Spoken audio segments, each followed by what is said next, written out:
योग वशिष्ठ का ये सूत्र कहता है, the rock like state in which all thoughts are still and which is different from the waking and dream states is one supreme state.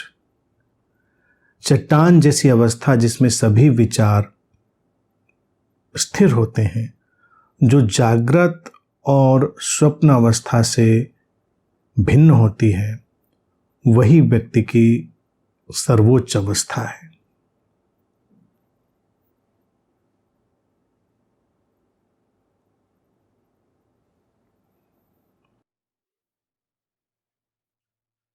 Rock like state अर्थात inner stillness, आंतरिक स्थिरता, हमारे भीतर का वो बिंदु जो निष्कंप है, अकंपित है, अनवेवर्ड है, जिसमें कोई कंपन नहीं होता। सारे कंपन सतह पर हैं। हमारे भीतर का वो, हमारे भीतर की वो ओशनिक लेयर, ओशनिक डायमेंशन, वो सागरीय आयाम हमारे भीतर का, जो पूरी तरह से कंपन रहित है, स्थिर है, और बाहर सतह पर सब हलचल। तो ये बाहर सतह की सारी जो हलचल है वही जीवन है। सर्वोच्च अवस्था जिसे योग वशिष्ठ कह रहा है, जो जागरण और स्वप्न अवस्था से भिन्न है, उससे परे है। क्या परे है? बस वही इनर स्टिलनेस। और इनर स्टिलनेस, वो आंतरिक स्थिरता आई कैसे है? वहां पर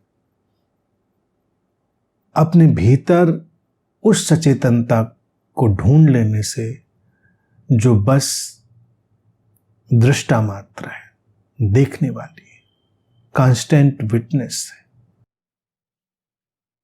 जो अकर्ता है, जिससे कुछ भी किया नहीं जाता, जो सब कुछ देखने वाली चेतना है।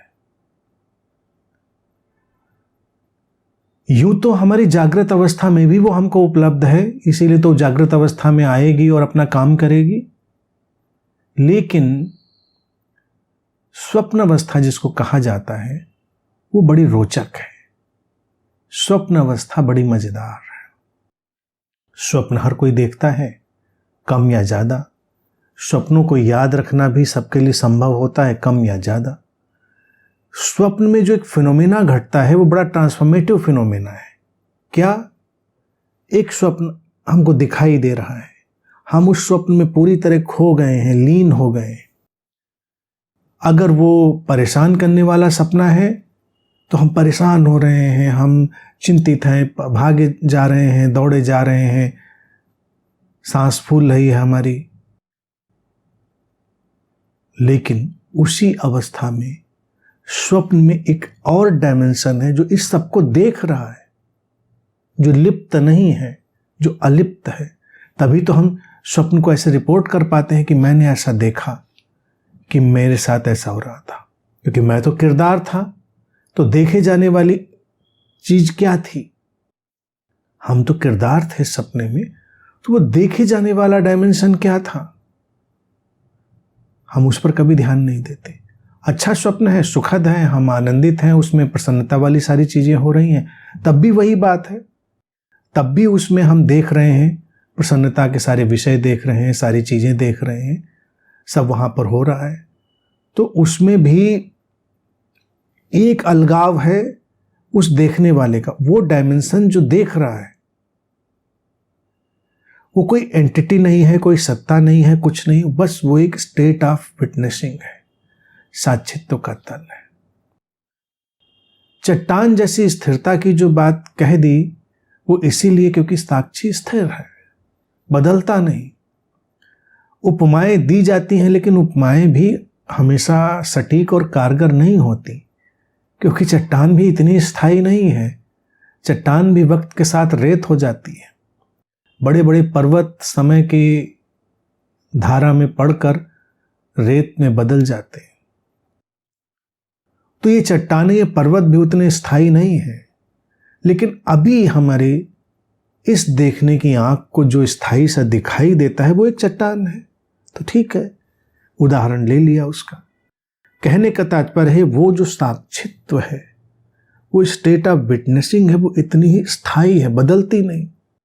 जीवन में सब कुछ हो रहा है तो भीतर एक स्थिति हमारे जागरण में भी उपलब्ध है हमको, और उस स्थिति से न जुड़ पाने के कारण ही हम व्यथित होते हैं, पीड़ित होते हैं। इसलिए सूत्र ने कहा कि वही व्यक्ति की सर्वोच्च अवस्था है। जब कोई उस साक्षित्व में जीने लगता है तो उसके लिए पूरा जीवन लीला हो जाता है, नाटक हो जाता है, चल रहा है। वो भूमिका निभाता है। सपने में भी तो भूमिकाएं निभाई जाती हैं, सपने में भी तो हम पात्र बनते हैं, सपने में हम किरदार होते हैं, लेकिन उसमें हम उलझते नहीं हैं। सपना खत्म, सपने की कहानी खत्म।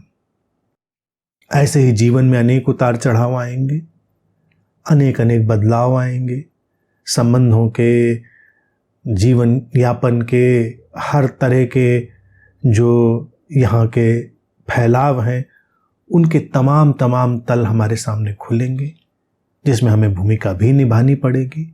हम अच्छे से भूमिका निभाएंगे एक अच्छे अभिनेता की तरह, और उससे बाहर बने रहेंगे। सर्वोच्च अवस्था है।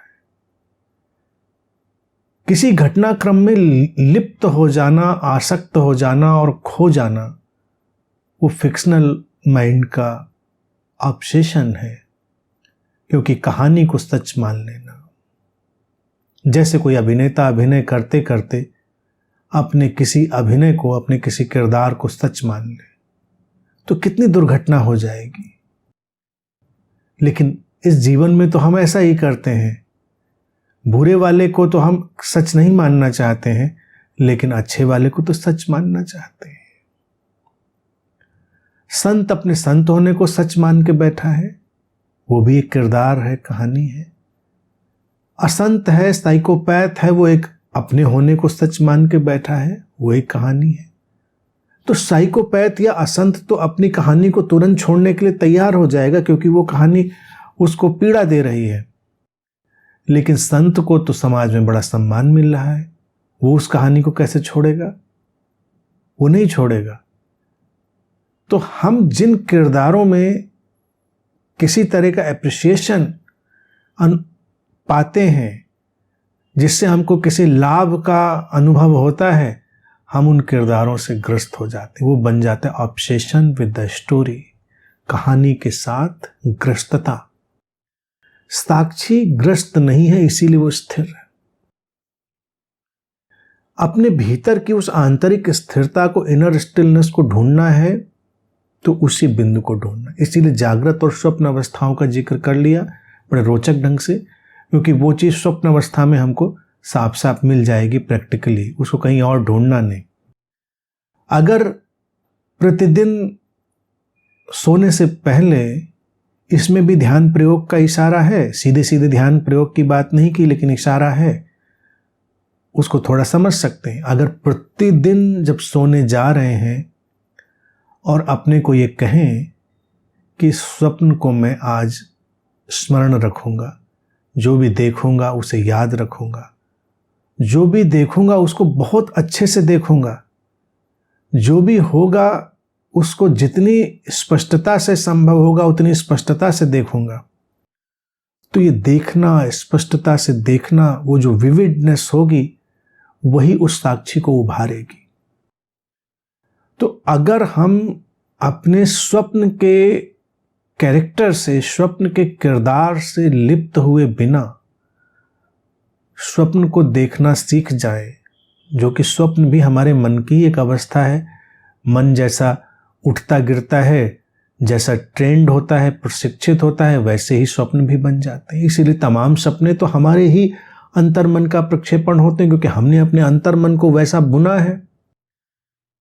तो अगर हम सपनों को अपने क्रिस्टल क्लियर बना पाए, जहां पर साक्षी बिल्कुल स्पष्टता के साथ, पूरी क्लैरिटी के साथ उभरा हुआ हो, क्योंकि जितनी उसमें विविडनेस होगी, जितनी स्पष्टता होगी, उतना ही साक्षी स्पष्ट होगा। तो अचानक एक दिन हम पाएंगे कि अपने जागृत जीवन में भी हम सब कुछ उतनी ही स्पष्टता से तटस्थ होकर देखने में सक्षम है। हम जो कोई भूमिका निभा रहे हैं, जो कोई भी किरदार हमसे हो रहा है, हम उसको कर रहे हैं, लेकिन हम उसमें कहीं दूर भी खड़े हैं, हम कहीं अलग दूर। अब वो जो कहने वाली बात है वो हम नहीं है। इसीलिए स्वप्न में कभी ये नहीं होता कि मैं देख रहा हूं, स्वप्न में बस देखा जा रहा होता है। इसीलिए साक्षी जब जीवन के जागृत क्षणों में भी हम होते हैं तो हम नहीं साक्षी होते, बस साक्षी होता है। There is only witness, there is only witnessing. वो इम्पर्सनल होती है, अवैयक्तिक होती है, निर्वैयक्तिक होती है, उस पर व्यक्तित्व का भार नहीं होता। इसीलिए वो मुक्त करती, इसीलिए वो आनंदित करती, इसीलिए वो हमको अच्छे आनंद के स्रोत से जोड़ती, क्योंकि उस पर व्यक्तित्व का कोई बोझ नहीं होता। लेकिन इस सिद्धांत को समझकर कई लोग ऐसी भाषा भी बोलने लगते हैं कि मैं साक्षी हूं, मैं साक्षी हो रहा हूं, मैं साक्षी की साधना कर रहा हूं, मैं साक्षी बना हुआ हूं। तो कोई साक्षी होता नहीं है, कोई व्यक्तित्व साक्षी नहीं होता, कोई व्यक्ति साक्षी नहीं होता। साक्षित्व चेतनागत घटना है। वो चेतना ही जो स्रोत से उभरी थी वो साक्षी के रूप में घट गई है। हम अपने अंतर मन से उस साक्षित्व को देख पा रहे हैं।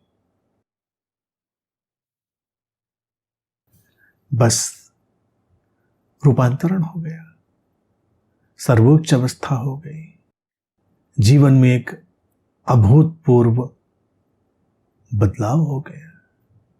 तो ये भी एक ध्यान प्रयोग है, इस पर प्रयोग करें। तिब्बत में जब बौद्ध दर्शन गया तो वहां उन्होंने वस्तुतः स्वप्न पर बहुत काम किया। उन्होंने एक अलग शाखा ही विकसित करी थी, स्वप्न योग।